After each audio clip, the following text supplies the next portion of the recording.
Yuk jadi bagian dari dakwah kami. Dukung operasional dakwah dan sosial kami, raih pahala amal jariah yang terus mengalir sampai hari kiamat. Alhamdulillah, wassalatu wassalamu ala rasulillah. Segala puji dan puja kehadirat Allah subhanahu wa ta'ala, juga salawat dan taslim kepada Nabi besar Muhammad sallallahu alaihi wasallam. Saya berharap suaranya bisa di ibu-ibu ya, bisa diam dulu ya, supaya tidak bentrok suaranya. Dan pada saat majelis sudah dimulai, lebih baik konsentrasi.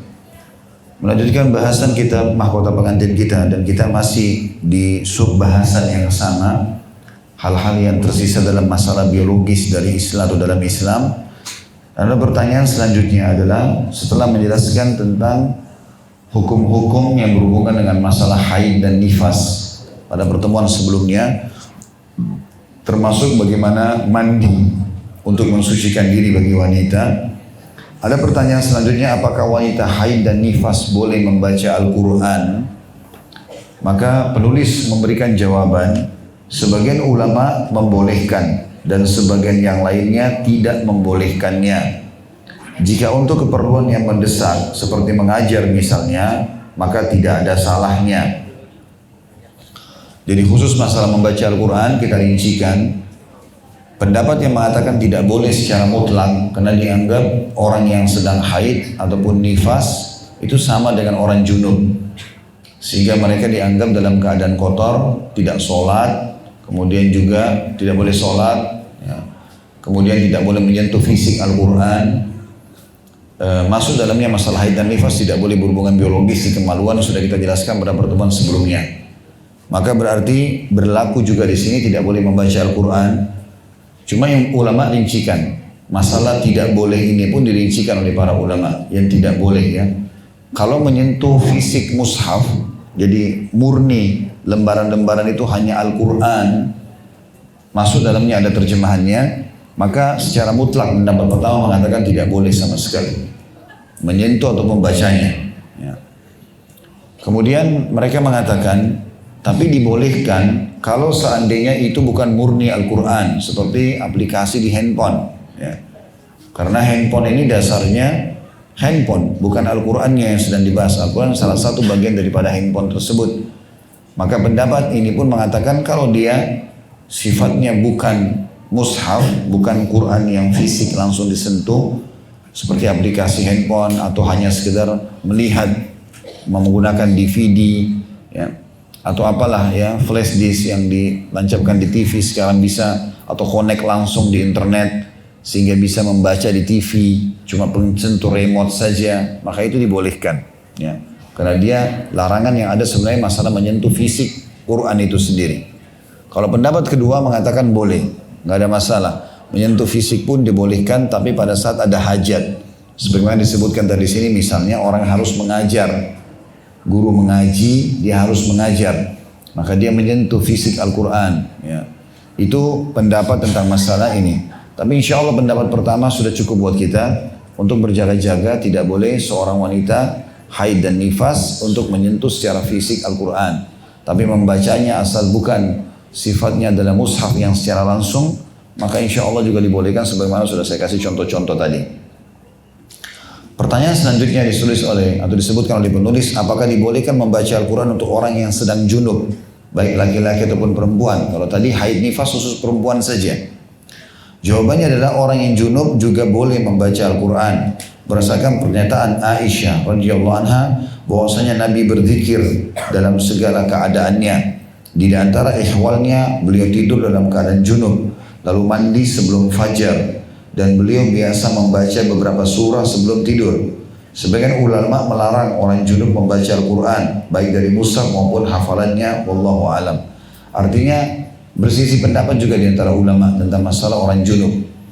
Tapi pendapat yang kalau kita gabungkan ya, pendapat-pendapat ini masalah boleh tidak boleh, maka sama dengan kasus tadi, menyentuh secara fisik mirip dengan haid dan nifas, dianjurkan tidak. Misalnya mengangkat Al-Quran itu sendiri atau membuka dan membacanya itu ya secara fisik, dari fisik mushaf, maka sebaik dihindari. Tapi kalau mengulangi hafalan atau sekali lagi melihat dari aplikasi itu nggak ada masalah. Semua itu sama tadi hukumnya dengan wanita haid dan nifas. Beliau berikan catatan di sini. Setelah membicarakan tentang haid dan hukumnya, saya ingin mengingatkan juga tentang problem yang dialami sebagian para gadis kita, kata beliau, ketika mendekati waktu pernikahan. Sebagian gadis merasa tidak enak berterus terang tentang waktu atau tanda kutip siklus bulanan kepada ibunya dan waktunya bersamaan dengan waktu pernikahan. Pada gilirannya, hal itu menjatuhkan suami istri dalam kesulitan. Tidak ada salahnya seorang gadis memberitahukan kepada ibunya tentang waktu siklus bulanannya jika bertepatan dengan waktu pernikahan, sehingga bisa ditunda beberapa waktu hingga selesai siklus bulanan untuk menghilangkan kesulitan tersebut. Artinya, beliau menitik beratkan tentang pentingnya seseorang wanita menyampaikan, saya haid setiap bulan tanggal sekian sampai tanggal sekian. Walaupun umumnya ibu-ibu pasti tahulah ya anak gadisnya haidnya kapan. Ya, karena kadang-kadang maaf dia pesan pembalut dan seterusnya. Maka ini tetap harus dihubungkan sekali dengan masalah tanggal pernikahan. Ya, karena udah umum orang setelah akad nikah maka akan berhubungan biologis. Ya, jangan sampai nanti dia tanggal akad nikahnya dan kumpul sama istrinya, justru itu adalah hari pertama dia haid.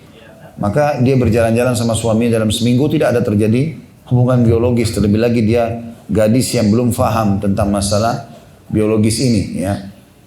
Maka biasanya laki-laki lebih agresif sehingga mereka mendekati dan seterusnya. Maka ini bisa menjadi sebuah kesulitan, kata beliau, kepada calon suami istri. Ada pertanyaan juga beliau sebutkan di sini, apakah wanita yang nifas harus sholat dan puasa serta boleh digauli suaminya jika telah suci sebelum 40 hari? Jawabannya iya. Jika wanita yang nifas telah suci sebelum 40 hari, maka ia mandi dan bersuci serta sudah halal bagi suaminya. Ia wajib sholat dan berpuasa, sebab nifas itu tidak memiliki waktu tertentu. Artinya, ibu-ibu harus paham, kalau nifas selepas melahirkan, maka itu maksimal 40 hari. Lebih dari 40 hari berarti dihitung mirip dengan istihadhah. Istihadhah itu yang pernah kita sebutkan, kalau siklus haid 6 hari setiap bulan, kemudian itu berjalan dari Januari, Februari, Maret, April, terus bulan Juni tiba-tiba berubah menjadi 7 hari atau 8 hari. Maka 2 hari yang lebih dari siklus yang normal itu dianggap istihadhah. Wanita itu wajib mandi, maka sudah tetap sholat, puasa dan seterusnya. Walaupun darahnya masih netes. Dalam sebuah riwayat kata Nabi SAW itu adalah pembuluh darah yang pecah. Jadi bukan lagi darah haid, gitu kan? Mirip ini juga hukumnya pada saat wanita sedang nifas. Lebih daripada 40 hari itu berarti sudah dianggap ya mirip dengan istihadhah, bukan lagi darah nifas. Jadi maksimal 40 hari. Kalau kurang dari 40 hari, misalnya dalam 2 minggu darah nifasnya sudah bersih. Ya, 10 hari sudah bersih. Kemudian 3 minggu sudah bersih. Intinya di bawah 40 hari, maka berarti hukum sudah berlaku. Dia boleh mandi, dia bersuci, sholat, berhubungan dengan suami juga tidak ada masalah. Ya. Jadi waktu 40 hari itu batas maksimal. Kemudian salah satu yang dititik beratkan juga dalam bahasan biologis dalam Islam ini adalah hukum azal. Azal itu adalah menumpahkan sperma di luar rahim istri, ya. Karena tidak ingin istrinya hamil dulu. Ini dalam Islam dibolehkan dan tentu sekarang berkembang kepada alat-alat KB, ya, atau kontrasepsi. Itu nanti akan kita jelaskan juga sebentar insya Allah. Tapi hukum azal itu sendiri di dalam Islam dibolehkan. Kata beliau, hukum azal dari istri, dan azal adalah laki-laki menggauli istrinya. Jika sudah hampir ejakulasi, maka dia mencabut kemaluannya dan mengeluarkan sperma di luar kemaluan istrinya. Kata beliau, laki-laki boleh melakukan azal dengan atau dari istrinya dengan syarat atas persetujuan istri hingga tidak menghancurkan haknya. Jadi kalau mau azal harus izin sama istrinya, karena istri punya hak untuk menerima sperma itu sehingga dia punya anak. Ya. Salah satu tujuan pernikahan adalah punya keturunan. Dan saya sudah pernah jelaskan di awal-awal bahasan kita, andai saja ada seorang akhwat mau menikah dengan seorang laki-laki atau ikhwah, kemudian dikasih syarat, saya mau nikah tapi saya nggak mau punya anak. Ini dari awal harus ditolak pernikahan itu. Jangan diterima lamarannya. Karena memang dasarnya keturunan adalah hak istri atau hak salah satu dari pasangan lalu keduanya, gitu kan. Maka harus difahami ini. Kecuali kalau dia bilang saya lagi kuliah, saya lagi tugas di luar kota atau di luar negeri selama setahun, maka saya minta selama setahun jangan hamil dulu. Istrinya setuju, tidak ada masalah. Dibahasakan dari awal. Termasuk masalah azal ini. Ya, karena sperma adalah hak suami, hak istri di sini untuk bisa menerima demi untuk mendapatkan keturunan. Tapi dasarnya azal boleh. Hadis Bukhari Muslim meriwayatkan atau diriwayatkan, Imam Bukhari Imam Muslim meriwayatkan dari Jabir bin Abdullah radhiyallahu anhu, ia mengatakan kunna na'zilu ala ahdin Nabi sallallahu alaihi wasallam. Kami melakukan azal pada masa Rasulullah sallallahu alaihi wasallam. Kemudian juga dari hadis yang lain Abu Sa'id Al-Khudri radhiyallahu anhu mengatakan, kami mendapatkan tawanan atau budak lalu kami melakukan azal. Lantas kami bertanya kepada Rasulullah SAW dan beliau menjawab, awa innakum lataf'alun qalaha thalathan ma min nismatin kainatin ila yaumil qiyamati illa hiya kainah. Ataukah kalian apakah kalian benar-benar melakukan itu? Beliau mengatakannya 3 kali. Tidak ada satu jiwa pun yang ditetapkan terjadinya hingga hari kiamat, melainkan ia pasti terjadi. Hadis ini hadis sahih, diriwayatkan Imam Bukhari di jilid 9 halaman 250 dan Imam Muslim jilid 4 halaman 160.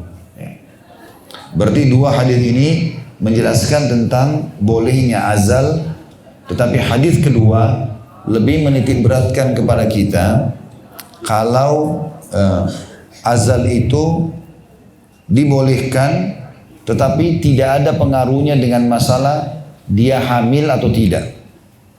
Tentu kita sekarang mengetahui juga dalam menggunakan alat-alat kontrasepsi atau KB ini juga sama. Ada orang yang subhanallah menggunakan suntik atau minum kapsul atau mungkin menggunakan spiral. Semua ini bukan jaminan kalau dia tidak bisa hamil. Karena ada yang hamil dalam kondisi itu. Itu yang diingatkan oleh Nabi SAW. Itu boleh kalian lakukan, tapi dengan syarat. Jangan kalian yakin ini akan menahan keturunan. Karena kalau Allah mau jadi, akan jadi.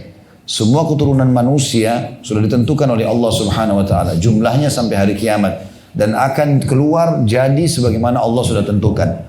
Jadi walaupun dilempar ke tanah, Allah Subhanahu Wa Taala bisa jadikan anak dengan kuasa Allah Subhanahu Wa Taala. Tapi di sini Nabi SAW ingin menitik beratkan agar jangan sampai kita keliru dalam memahami masalah ini. Dari Jabir radhiyallahu anhu bahwasanya seorang laki-laki datang kepada Rasulullah SAW lalu mengatakan, sesungguhnya aku memiliki budak, ia adalah pelayan dan menyiram pohon kurma kami. Aku biasa menggilirnya, namun aku tidak ingin ia hamil. Lalu Rasulullah SAW mengatakan, lakukan azal darinya jika kamu suka, karena sungguhnya akan datang padanya apa yang sudah ditentukan untuknya. Artinya kalau dia hamil akan hamil, gitu kan. Tapi kamu bisa ikhtiar. Nabi SAW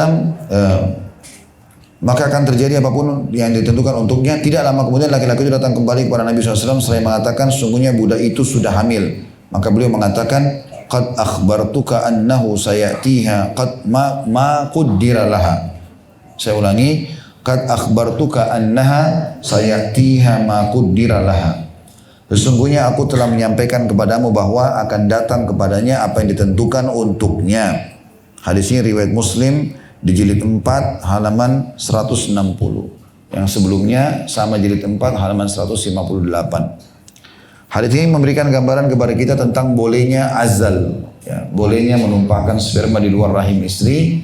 Tapi dia harus pahami walaupun dia berusaha untuk supaya tidak hamil, tapi itu bisa saja terjadi. Nah, kalau Allah Subhanahu Wa Taala inginkan. Ulama salah berselisih pendapat mengenai hukum azal. Ibnu Abdul Bar rahimahullah mengatakan tidak ada perselisihan di kalangan ulama bahwa tidak boleh melakukan azal dari istri mereka kecuali dengan seizinnya. Sampaikan ke istri dulu, kalau saya akan tumpahkan sperma di luar supaya kamu tidak hamil dulu dan seterusnya. Karena hubungan seksual adalah haknya dan ia berhak menuntutnya.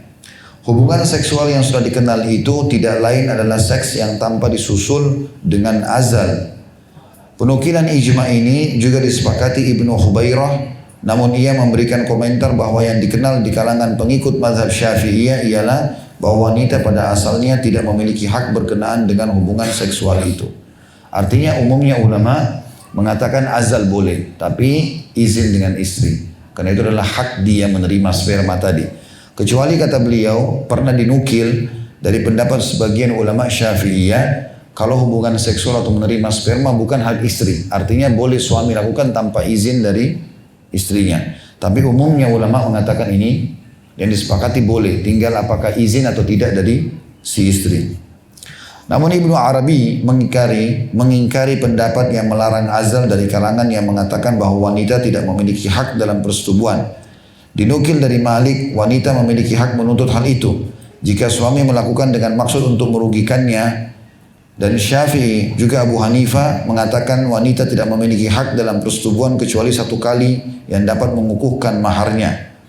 Menurut Ibnu Arabi, jika perkaranya demikian maka bagaimana mungkin yang memiliki hak mengenai azal? Jika mereka mengkhususkannya dengan sekali bersetubuhan, maka itu mungkin. Jika tidak maka tidak boleh menuntutnya setelah itu kecuali menurut mazhab Malik dengan syarat tersebut. Artinya saya simpulkan paragraf ini teman-teman. Dan saya mengajak juga kita berpegang pada umumnya pendapat ulama tentang bolehnya azal. Karena perselisihan pendapat ulama saja tentang masalah izin atau tidak izin.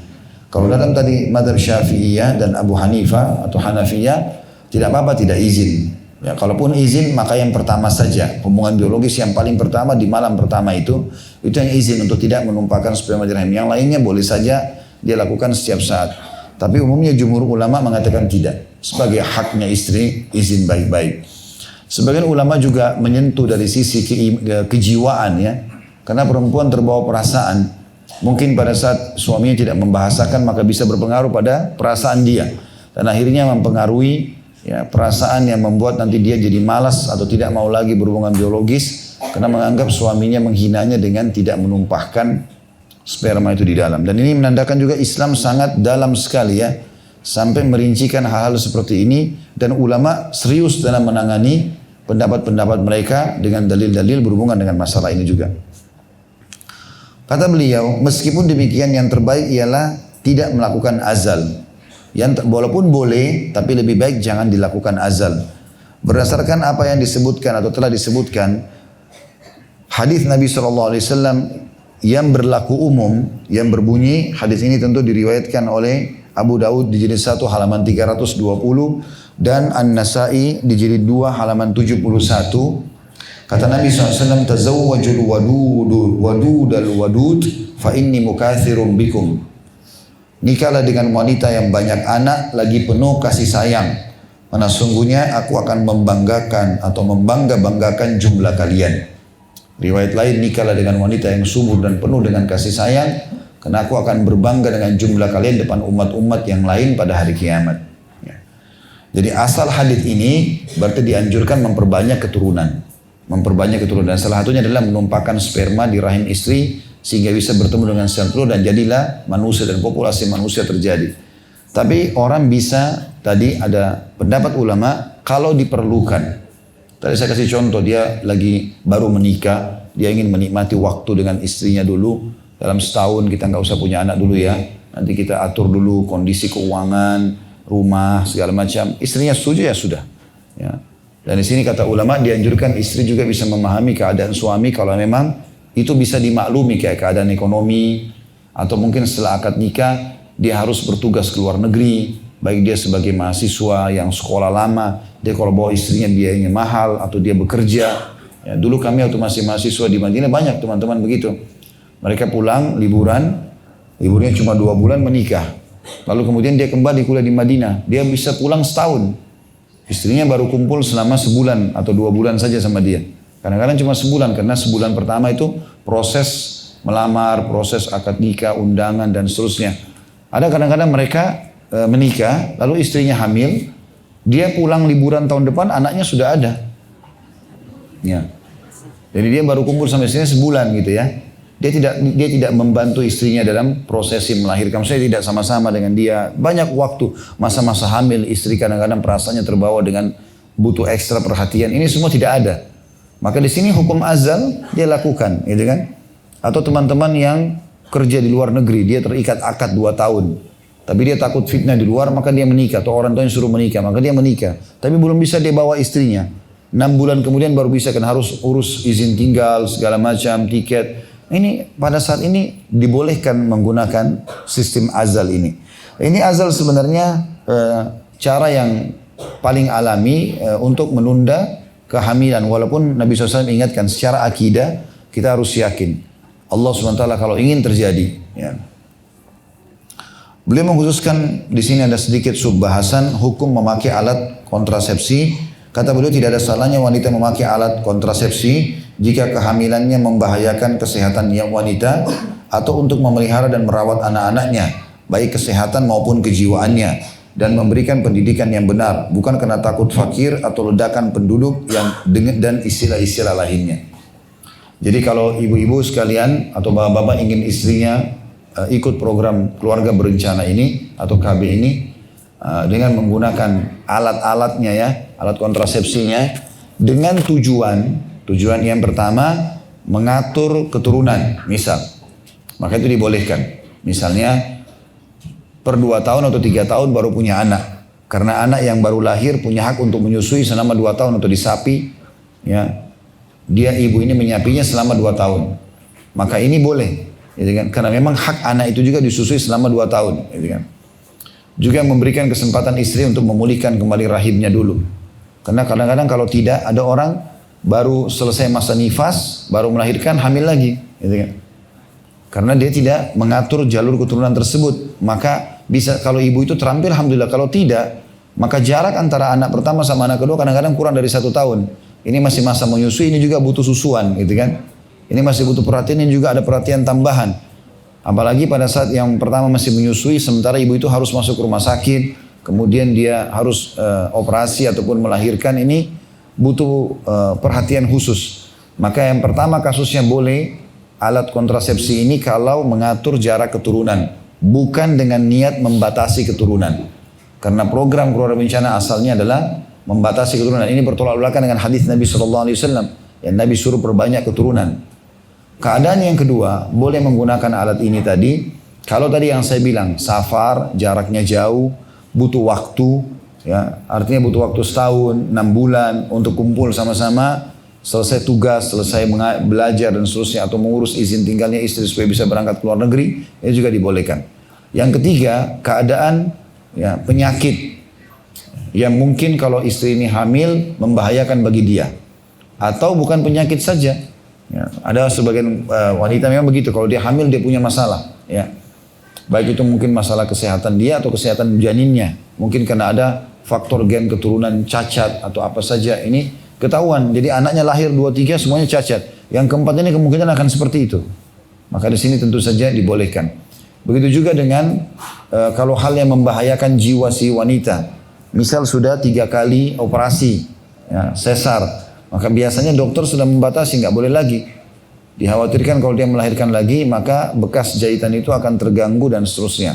Maka ini semua keadaan-keadaan yang dibolehkan. Tapi tidak boleh mengikuti program keluarga berencana ini kalau mengatakan 2 anak cukup. Itu nggak boleh. Sebagaimana program mereka itu ya. Itu kan dasarnya program dari orang-orang Yahudi. Awalnya gitu kan. Dan tujuan utamanya sebenarnya tadinya ingin mengurangi jumlah kaum muslimin. Dan selalu yang disebarluaskan isu yang tidak benar. Nanti kalau ada ledaknya jumlah penduduk ya, atau membanyak, nanti banyak pengangguran. Bagaimana caranya orang belum lahir sudah dianggap jadi pengangguran? Itu kan nggak mungkin, nggak rasional.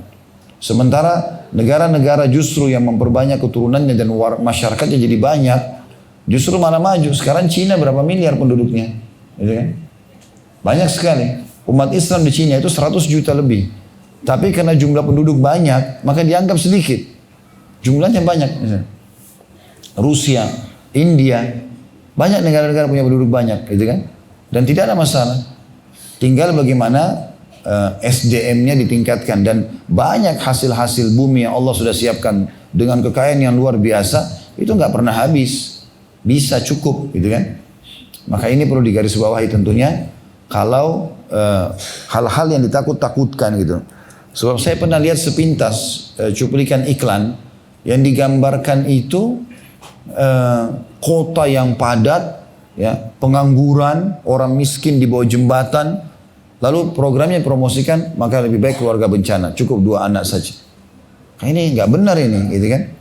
Nggak benar karena yang disyuting di kota besar, kampung-kampung masih banyak yang luas itu, gitu kan? Saya pernah bawa mobil dari Jakarta ke Jawa Timur, banyak sepanjang jalan banyak sekali lahan-lahan, sawah, gunung, banyak tempat-tempat yang kosong gitu.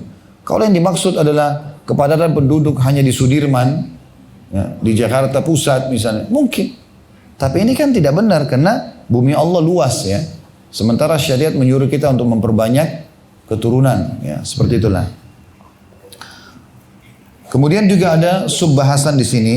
Kalau setelah membahas masalah tadi melahirkan, ya, hukum azal, masalah hamil, kemudian haid dan nifas juga masalah menggunakan alat kontrasepsi.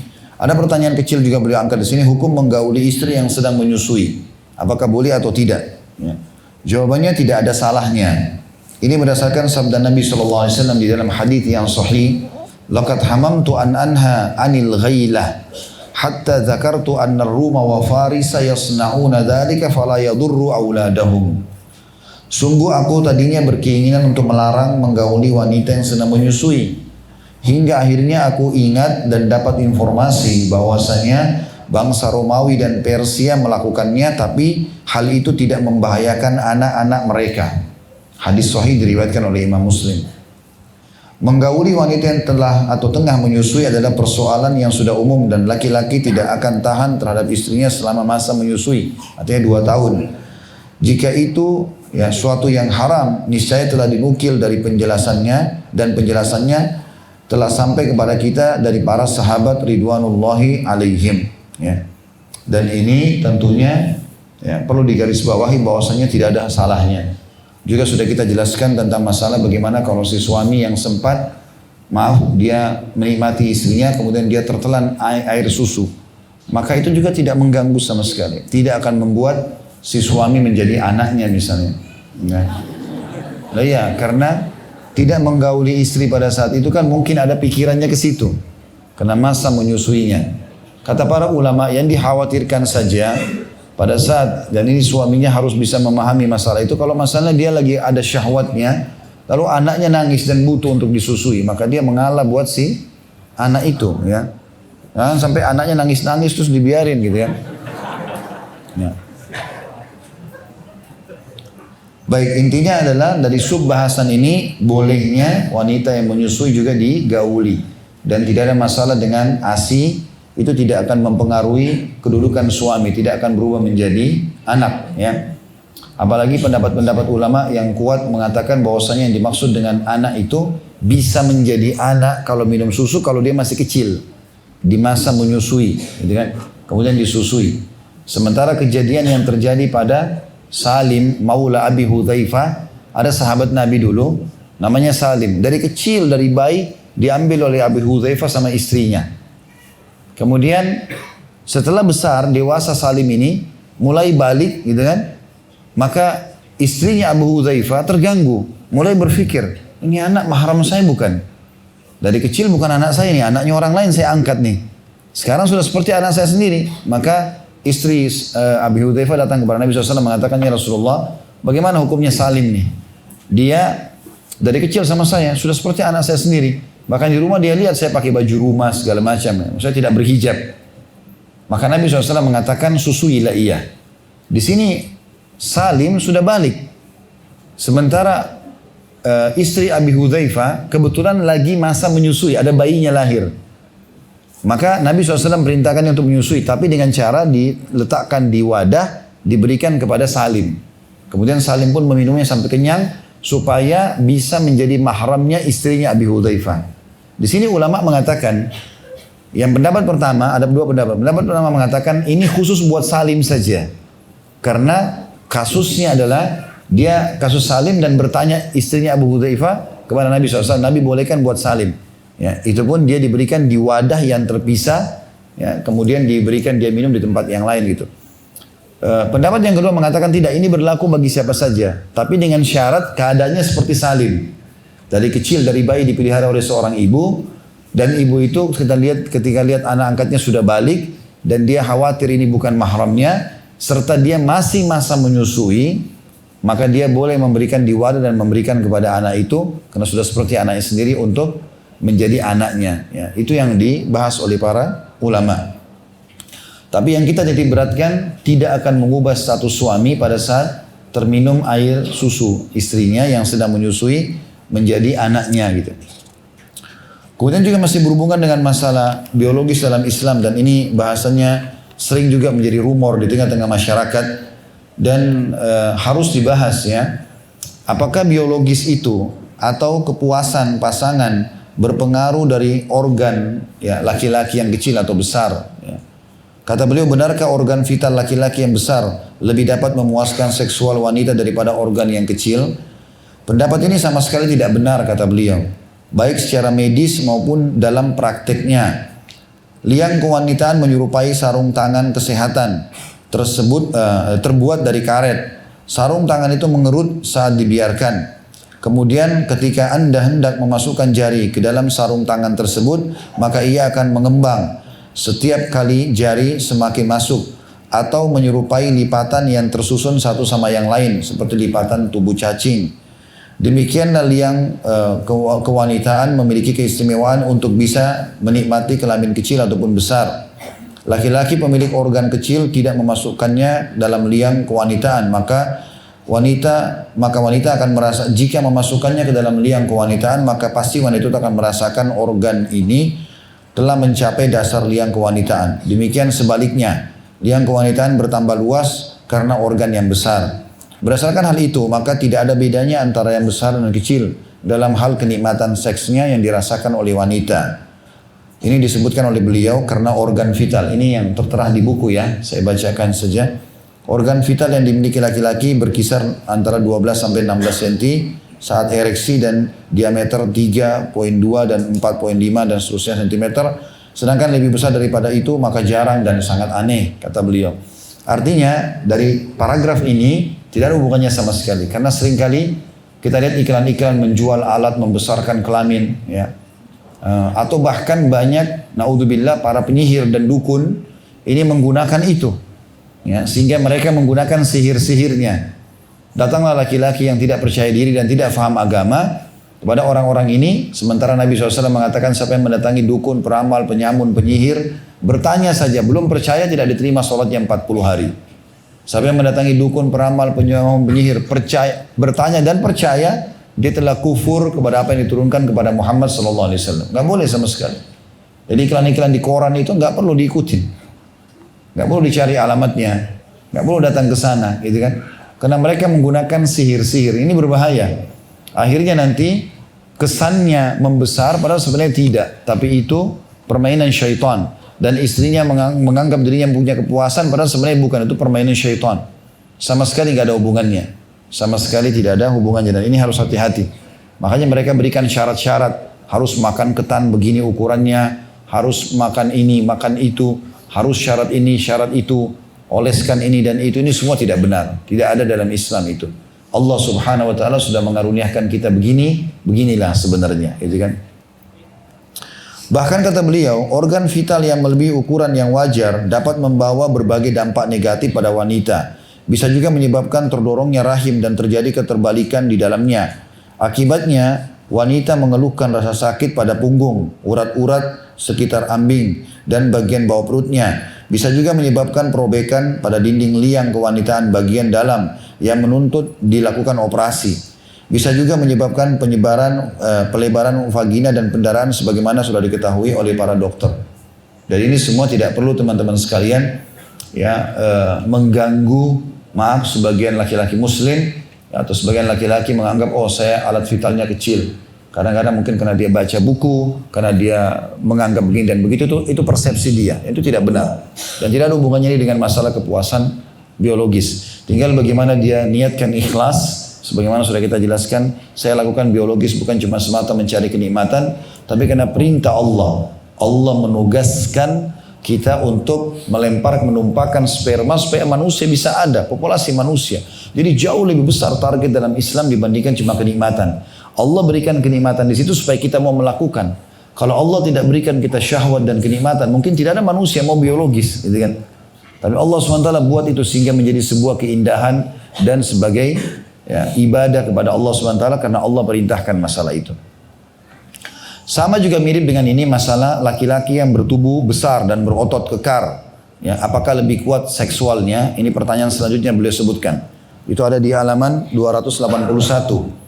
Kata beliau, kekuatan seks itu bertumpu pada banyak hal. Di antaranya penyaringan yang dihasilkan dari kelenjar yang berfungsi terhadap aktivitas seksual itu sendiri. Pengetahuan seks yang dimiliki laki-laki. Kesiapan wanita untuk perkara ini. Kesiapan psikis dan mental masing-masing dari keduanya. Serta banyak lainnya.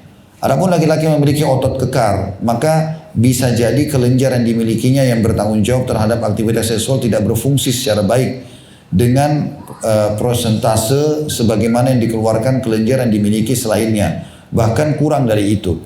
Jadi kekuatan otot atau kelemahannya bukan suatu ukuran. Saya hanya mengatakan bahwa laki-laki yang gemar berolahraga lebih baik daripada selainnya dari aspek seksualnya. Jika terpenuhi olehnya faktor-faktor yang dimiliki oleh selainnya dan tidak gemar berolahraga, baik olahraga tersebut berat maupun ringan. Artinya, tidak berotot pun Allah sudah kasih kenikmatan. Nah, kalau dia menjaga kesehatan olahraga secara umum, iya. Itu mungkin berpengaruh karena organ-organ tubuhnya sehat, tulang-tulangnya juga. Ya, karena tulang-tulang anatomi manusia kalau tulang-tulangnya bagus, maka pernafasannya bagus. Otomatis akan berpengaruh juga pada kualitas dia makan, dia minum, ya, dia istirahat, tidur. Kemudian juga masalah-masalah psikis kayak pikiran, ya, beban pikiran walaupun berotot, kalau beban pikirannya banyak tidak mungkin dia bisa menikmati itu. Kuasa Allah SWT. Karena kalau hanya orang berotot saja yang bisa menikmatinya atau lebih menikmati itu, maka secara otomatis banyak sekali orang yang tidak menikmati. Karena berapa orang yang berotot, gitu kan? Tidak banyak. Begitu juga ini persepsi harus diluruskan dari para kaum wanita yang selalu kesannya kalau laki-laki berotot itu akan begini dan begitu. Tidak. Ya. Kuasa Allah Subhanahu Wa Taala memberikan kenikmatan kepada siapa saja. Karena sekali lagi populasi manusia memang harus melalui program ini. Selanjutnya beliau mengatakan, benarkah bahwa laki-laki yang berbulu lebat lebih kuat seksnya juga? Ini isu-isu soalnya, ya, banyak. Benarkah pula bahwa laki-laki yang berbulu adalah kekasih Ar-Rahman, Allah yang Maha Pengasih? Ada isu begitu disebarkan, terutama di Mesir, di negeri beliau ini, ya. Oh, kalau banyak bulunya berarti disukai sama Allah. Berarti kalau orang tidak ada bulunya gimana? Maka jawabannya kata beliau, ini perkataan yang tidak benar. Betapa banyak laki-laki berbulu yang tidak memeluk agama Islam. Lalu apakah ia tanda kutip kekasih Ar-Rahman hanya sekedar karena berbulu saja? Maka ini tidak benar, gitu kan? Karena memang ini tergantung dari gen, dan sekali lagi Allah Maha Adil di sini. Kita tahu kita di Asia Tenggara, karena ini pengaruh cuaca, ya. Pengaruh cuaca juga ada pengaruhnya. Kalau cuaca seperti kita di garis khatulistiwa standar antara 27 sampai 37, ya itu sudah standar, maka memang seperti itu. Masa balik kita pun lebih lama. Umumnya di Indonesia, di Asia Tenggara orang 12 tahun, 13 tahun, sampai 15 tahun kadang-kadang baru balik. Orang kalau di daerah-daerah panas, Timur Tengah, itu umur 8-9 tahun udah balik. Bahkan kalau kita lihat teman-teman kita di Afghanistan, karena panasnya cuaca dan mereka tinggal di gunung-gunung, itu umur 13 tahun, teman-teman kalau lihat, teman-teman kira umur 20 tahun, 30 tahun. Jenggotnya lebat sekali, gitu kan? Karena memang mereka dari sisi hormon juga, dari sisi cuaca juga berpengaruh. Tapi itu tidak ada pengaruhnya dengan masalah biologis, ya. Ini semua rumor-rumor yang tersebar. Tetapi yang ada adalah bagaimana orang itu menjaga kesehatan tubuhnya, makanan yang baik, ya, berdoa dan mengikhlaskan dirinya kepada Allah SWT ini adalah sebuah ibadah, maka dia akan menikmati itu dengan izin Allah. Juga pertanyaan selanjutnya, apakah kebiasaan onani membahayakan aktivitas seks pasca pernikahan? Kalau orang masih bujang terbiasa onani, berpengaruh nggak ke masalah biologis dia kalau dia sudah menikah? Kata beliau, kebiasaan rahasia yang kerap dilakukan sebagian pemuda, yaitu menghayal rupa-rupa dan menyaksikan adegan seks yang dijalani seseorang dengan imajinasinya yang jauh dari kenyataan, yang terkadang mendorong seseorang mengikuti imajinasi itu dan melupakan kenyataan. Lalu bisa membawanya kepada banyak problem. Baik sebelum menikah karena merasa cukup dengan kebiasaan rahasia itu sehingga tidak merasa perlu menikah, maupun setelah pernikahan karena tidak mampu bersetubuh dan tidak bisa mendapatkan kepuasan sebagaimana diperolehnya dengan mempraktikkan kebiasaan rahasia tersebut. Artinya beliau mengatakan di paragraf ini ada pengaruhnya. Laki-laki yang terbiasa onani di masa-masa sebelum menikah itu berpengaruh sekali pada biologisnya nanti. Ya, karena berbeda keadaan syahwat kalau berbiologis dengan pasangan halal, dengan sentuhan, dengan ciuman, dengan tatapan, dengan orang cuma onani, dia cuma imajinasi saja. Yang lebih berbahaya lagi secara psikis, pikiran, dia juga nanti akan terbiasa walaupun ada istri di depan dia harus selalu berimajinasi dan ini tidak benar. Makanya teman-teman harus jaga pandangannya dari pandangan-pandangan yang haram. Saya sudah selalu ingatkan dan saya ulangi lagi, tidak boleh belajar biologis dari film porno, nggak boleh. Karena kita melihat aurat orang bisa saja lebih sempurna daripada pasangan kita. Dan itu bahaya, nanti akhirnya kita sambil biologis, pasangan kita sudah berusaha memaksimalkan, memuaskan kita, kita hanya membayangkan orang lain yang tidak ada. Ini semua permainan syaitan. Ya. Isti'adha billahi minasyaitonir rajim. Ini beristi'adha. Sampai kata sebagian ulama ya, menyusun tentang cara mendapatkan kepuasan dalam seksual adalah melihat pasangan pada saat biologis itu. Melihat ke arah dia, menikmati matanya, seterusnya itu halal sentuhannya. Dan berusaha untuk tidak ya menghayal. Tidak boleh dia menghayal. Menghayal ini karena muncul dia sering lihat foto, lihat film. Akhirnya dibayangkanlah orang-orang itu. Dan syaitan menghiasi. Itu hanya muncul pada saat dia lagi biologis sama pasangannya. Sehingga pasangannya tidak mendapatkan puasan dari dia. Ini bermasalah ini ya. Tidak boleh. Ini sampai pernah ada keluhan dari jamaah tentang masalah, tapi itu dalam bentuk tulisan ya. Bagaimana hukumnya atau bagaimana harus bersikap dengan suami yang tidak bisa menggauli istrinya kecuali harus tonton, taruh laptop di ranjang, nonton film porno sambil baru bisa gauli istrinya. Jadi nggak ada syahwatnya. Ini perusakan akal dia, jiwa dia. Karena dia membiasakan itu. Nggak boleh. Yang punya begini bertobat kepada Allah SWT. Lalu coba mulai, insya Allah ya, itu pemulihannya ada. Seminggu, 2 minggu setelah dia berhentikan semua itu, nanti akan kembali ke masa normalnya. Dia akan menikmati pasangannya, ya, dia mengikhlaskan niat minta sama Allah SWT untuk menikmati yang telah Allah halalkan itu. Bahkan sebagian salaf berdoa ya, mengatakan ya Allah, aku berharap, aku memohon kepadamu hilangkanlah syahwatku kecuali pada pasangan halalku saja. Sampai mereka mengatakan setelah berdoa dengan doa ini, sampai-sampai semua wanita yang bukan halal untukku, tidak ada bedanya antara dia dengan tembok. Artinya tidak ada syahwatku. Allah SWT jaga dia. Gitu kan? Tapi sama pasangan halal malah hidup syahwat tersebut. Karena syaitan suka melakukan hal sebaliknya. Dengan istri, dengan suami hilang syahwatnya. Tapi orang lain dia tertarik. Hati-hati dari tontonan terutama ini ya. Karena setiap kita tonton, syaitan tunggangi mata kita untuk itu. Tentu yang sudah berlalu kita beristighfar kepada Allah SWT, tapi ke depannya jangan. Karena ini tanpa kita sadari, sedang tanda kutip merusak psikis kita dan biologis yang kita lakukan dengan pasangan halal. Kata beliau, di antara mereka ada yang ketika ingin menyetubuhi istrinya, ia pergi ke kamar mandi untuk mempraktikkan kebiasaan itu, baik sebelum maupun sesudah melakukan persetubuhan. Sebagian dari mereka membawa pikirannya saat melakukan seks untuk membayangkan rupa yang sama yang pernah dibayangkannya saat mempraktikkan kebiasaan itu. Suatu hal yang bisa menjerumuskannya ke dalam zina. Berdasarkan pendapat sebagian ulama, terbukti secara ilmiah bahwa kebiasaan rahasia ini atau rahasia itu bisa mengakibatkan banyak penyakit yang mungkin pengaruhnya baru tampak setelah pernikahan. Di antaranya yang pertama, matinya unsur-unsur kehidupan pada sperma laki-laki atau sebagian besarnya. Jadi biasanya, mohon maaf, ini sebagian ulama berpendapat dan ini saya tidak bermaksud menyinggung kalau ada kebetulan kasusnya sama ya. Karena saya tidak kenal Bapak Ibu sekalian, tapi sebagian ulama mengatakan matinya unsur-unsur yang ada pada sperma, maksudnya unsur gen anak. Karena seringnya dia buang dengan onani sebelum menikah, maka yang ada nanti ya sperma-sperma yang kosong sehingga tidak bisa membuahi sel telur istrinya. Membuat gemetar pada sebagian anggota tubuh seperti kedua kaki karena seringnya melakukan onani. Berpengaruh pada kelenjar sperma, ini yang ketiga, sehingga melemahkan kekuatan daya ingat. lalu menyebabkan berkurangnya pemahaman dan persentase kecerdasan. Yang keempat, menyebabkan rasa sakit pada tulang punggung, yaitu bagian yang mengeluarkan sperma laki-laki. Yang kelima, menyebabkan punggung menjadi bungkuk. Yang keenam, mempengaruhi syaraf secara umum, jadi melemah ya. Kemudian yang ketujuh, mengurai sperma laki-laki yang sebelumnya kental, lagi pekat menjadi encer dan yang sunyi dari unsur kehidupan. Efek negatif ini sudah cukup sebagai alasan untuk meninggalkan kebiasaan tersebut secara medis dalam kurung. Demikian pula berlebihan dalam kebiasaan rahasia ini bagi laki-laki bisa menyebabkan ejakulasi dini pada sebagian kondisi. Organ vital tidak bisa ereksi sebagaimana yang seharusnya untuk bisa melakukan aktivitas seks dan masih banyak lainnya.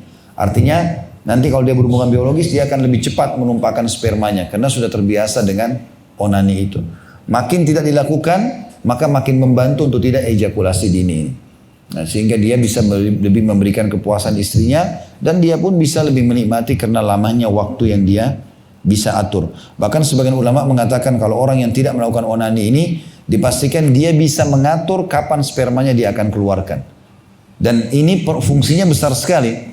Sebagaimana sabda Nabi SAW, ya waktu ditanya oleh seorang Yahudi, kapan anak itu mirip ayahnya dan kapan mirip ibunya. Maksudnya kapan anak laki-laki, kapan anak perempuan. Kata Nabi SAW, kalau sperma mendahului sel telur, lebih dulu klimaks, laki-lakinya maka anaknya laki-laki. Kalau perempuan lebih dulu klimaks, baru sperma ditumpahkan, maka anaknya perempuan. Berarti dengan tidak onani, bahkan sangat berpengaruh pada bagaimana dia mengontrol sperma itu. Dia mau anak laki-laki, anak perempuan bisa dilakukan. Selain tadi, kepuasan yang dia dapatkan. Tentunya juga sudah kita jelaskan teman-teman sekalian, kalau onani dilakukan oleh pasangan kita yang halal, kuasa Allah SWT itu tidak ada masalah. Apalagi di saat istri lagi haid, lagi nifas, dan seterusnya. Kata beliau, banyak ulama berpendapat tentang diharamkannya kebiasaan onani. Dan ini sudah cukup untuk meninggalkan kebiasaan tersebut secara syariat, selain tadi secara medis.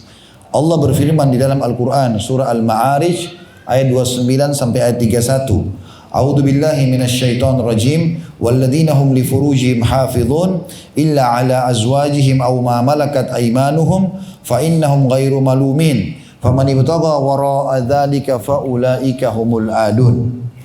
Dan orang-orang yang memelihara kemaluan mereka kecuali terhadap istri-istri mereka atau budak-budak yang mereka miliki, karena boleh menikah dengan wanita bebas, boleh menikah dengan wanita yang terikat dalam keterbudakan. Maka sungguhnya mereka dalam hal ini tidak tercela. Barang siapa yang mencari yang dibalik itu, maka mereka itu adalah orang-orang yang melampaui batas. Makna memelihara kemaluan termasuk tidak onani. Allah Azza wa Jalla memuji siapa saja yang memelihara kemaluannya dan tidak melampiaskan syahwatnya kecuali terhadap istrinya atau sahaya wanita yang dimilikinya. Allah menetapkan siapa yang mencari dari selain itu, maka ia telah zalim atau melanggar ketentuan-ketentuan Allah. Dan Allah mengatakan tentang masalah ketentuan Allah ini atau hudud dalam surah Al-Baqarah ayat 229. A'udzu billahi minasyaitonir rajim.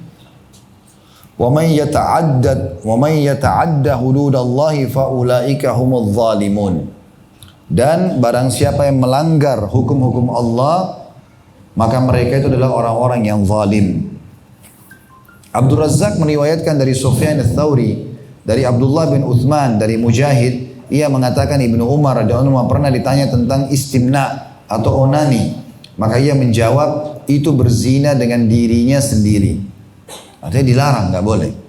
Syekh Islam Ibnu Taimiyah rahimahullah juga mengatakan, adapun onani dengan tangan maka ini haram menurut mayoritas ulama, dan ini adalah pendapat paling sahih dari dua pendapat dalam mazhab Imam Ahmad.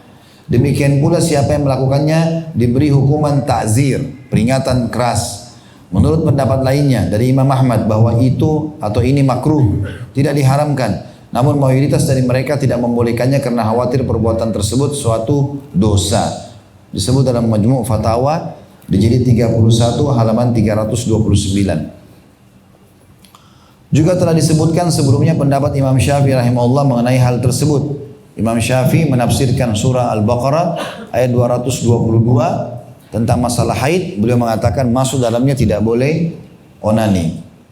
Al-Qurtubi rahimahullah mengatakan dalam tafsirnya, Muhammad bin Abdul Hakam mengatakan, aku mendengarkan Harmalah bin Abdul Aziz mengatakan, aku bertanya kepada Malik tentang menggesek zakar atau umairah, ya, dalam kurung, maka ia membaca ayat ini, karena orang-orang yang menjaga kemaluannya hingga akhir ayat atau hingga ayat orang-orang yang melampaui batas. Al-Mu'minun ayat 5 sampai ayat 7.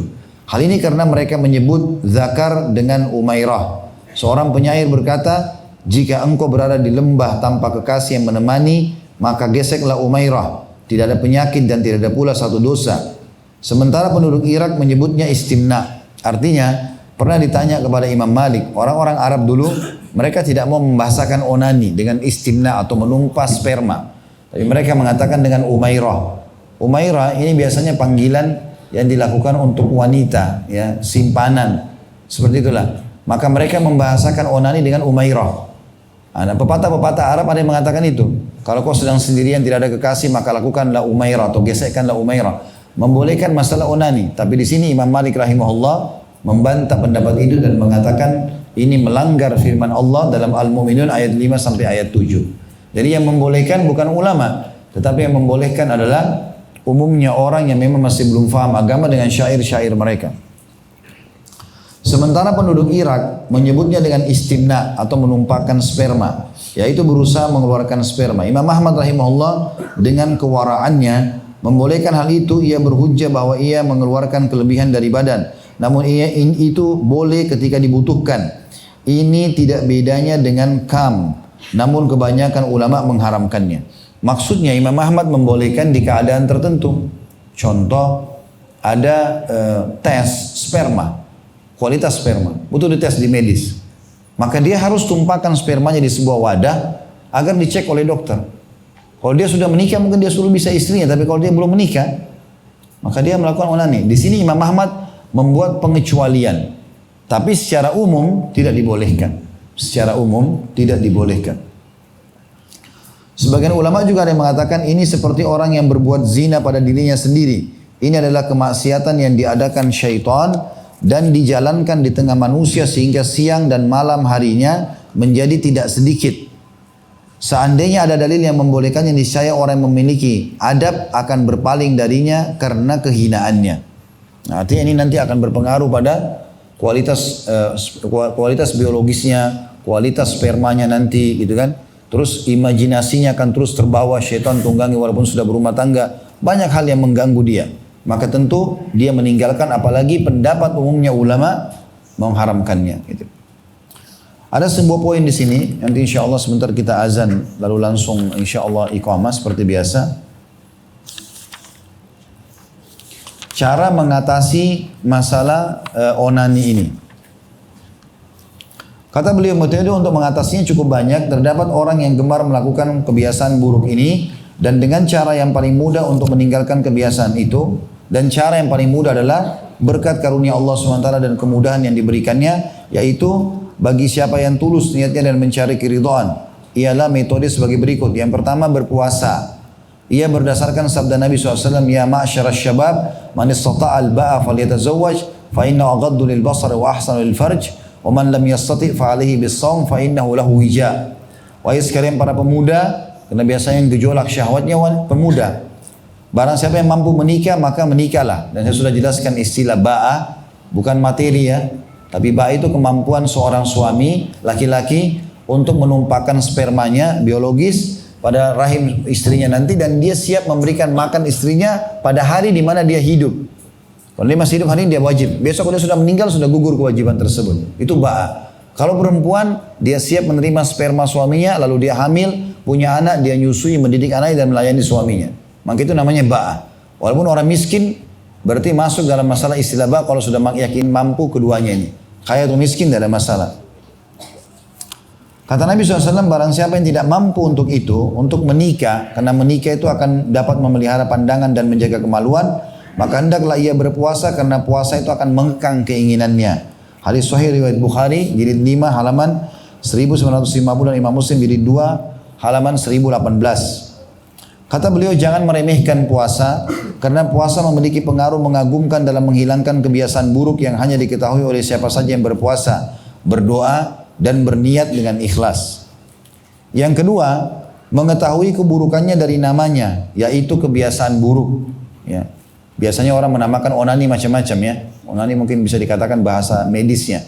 Tapi orang mengatakan itu kebiasaan buruk, kebiasaan tersembunyi. Ya, banyak dibahasakan dengan itu. Jangan bersumpah atau bernazar untuk meninggalkannya. Sehingga syaitan masuk ketika Anda melakukannya lagi. Lantas syaitan membisikkan bahwa bersumpah itu tidak mendatangkan hasil. Atau membisikkan bahwa Anda meremehkan sumpah. Dan tidak memiliki kemampuan untuk meninggalkannya meskipun sudah bersumpah dan bernazar. Kemudian ia masuk kepadamu dengan was-wasnya agar kamu atau Anda meninggalkan sholat, puasa atau tidak bergaul dengan orang-orang soleh. Ketahuilah bahwa dunia ini sesaat, maka manfaatkanlah untuk ketaatan. Kehidupan dunia hanyalah sekejap dan klimaksnya kebahagiaannya juga kesengsaraannya semuanya sekejap. Artinya poin pertama harus berpuasa, yang kedua mengetahui tentang istilah buruk yang dipakai itu dan efek-efeknya secara medis. Yang ketiga, selalu menghindari atau menjauhi menyendiri. Barang siapa yang merasa perlu melakukan kebiasaan buruk itu atau pernah, ya, hendaklah ia pergi ke masjid lalu duduk di sana hingga syaitan pergi darinya. Demikian seterusnya hingga ia bisa meninggalkan atau pergi kepada kawan untuk berbincang-bincang dengannya. Yang keempat, membuang jauh-jauh rintangan atau lintasan pikiran dari kepalanya hingga tidak berubah menjadi pemikiran, lalu menjadi keinginan.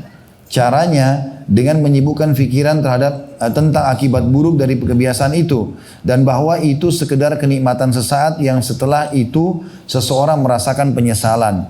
Seandainya ia bersabar dan sedikit menahan diri, niscaya ia tidak akan melakukannya. Jadi secara medis tidak boleh, efeknya mudaratnya besar, secara agama juga tidak boleh, dan ternyata ada cara-cara untuk bisa menjauhinya. Yang kelima, mendekatkan diri kepada Allah SWT dengan sholat, membaca Al-Quran, dan berdoa agar perkara ini dihilangkan dari dirinya. Betapa cepat terkabulnya doa orang yang kesusahan lagi membutuhkan.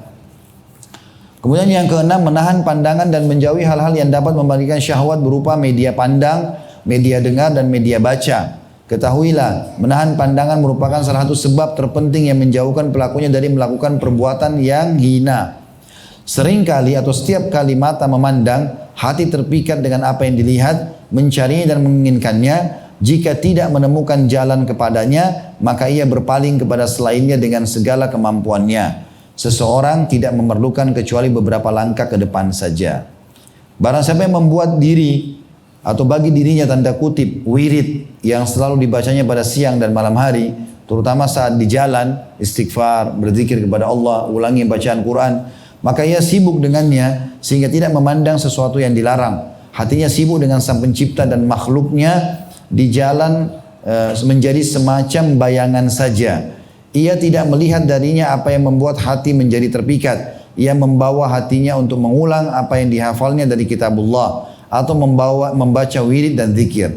Seandainya seorang hamba berfikir sejenak tentang apa yang dipetik oleh penglihatannya dan yang luput olehnya berupa memerdekakan budak, menghapus keburukan, meraih kebajikan dan meninggikan derajat dengan bacaan Al-Quran dan zikir-zikir, niscaya kehidupannya menjadi susah, lalu tidak memautkan hatinya dengan atau kepada selain Allah. Senantiasa mengingat Allah dan berusaha mendekatkan diri kepadanya. Artinya, sibukkan dirimu dengan amal baik, amal soleh, kau akan jauh dari pikiran buruk. Tadi saya baca karena kita kajian kitab, saya baca semua poin ke-6 yang panjang tadi. Kesimpulannya adalah kalau kau sibukkan diri dengan ilmu agama, lalu kau amalkan, otomatis pikiran-pikiran itu akan hilang. Kemudian beberapa poin penutup ya, terakhir di sini. Poin ke-7, 8 dan 9 ya. Poin ke-7 membiasakan berolahraga, berusaha meraih peringkat tertingginya dan mengetahui bahwa kebiasaan itu membawa kepenatan dan kepayahan serta menghalangi untuk mencapai apa yang Anda inginkan, yaitu peringkat yang paling didambakan dalam olahraga tersebut. Maksudnya berolahraga lah, beraktivitas sehingga kita tersibukkan.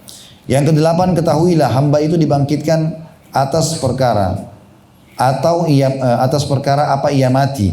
Apa jadinya jika Anda mati dalam keadaan melakukan perbuatan tersebut? Ya.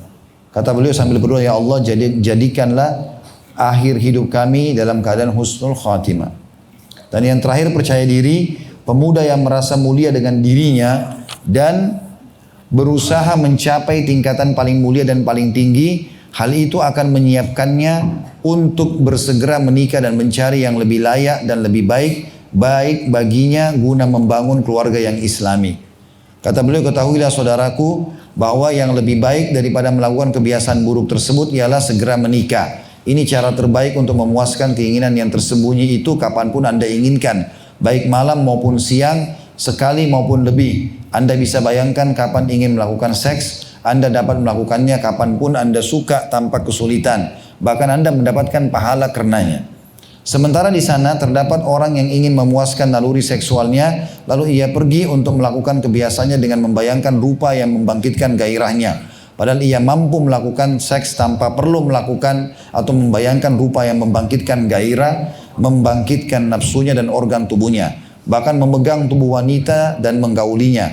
Atau ia terpaksa merenggut gadis dari jalanan untuk memuaskan dahaga sesaat. Setelah itu datang penyesalan pada dirinya tentunya. Baik, ini teman-teman sekalian bahasan pada hari ini tentang masalah haid. Kemudian masalah tadi menggauli wanita yang menyusui dan semua yang berhubungan dengan masalah itu. Dan terakhir yang panjang lebar adalah tentang masalah tidak bolehnya orang onani. Ya, Allahu a'lam. Wassalamualaikum warahmatullahi wabarakatuh.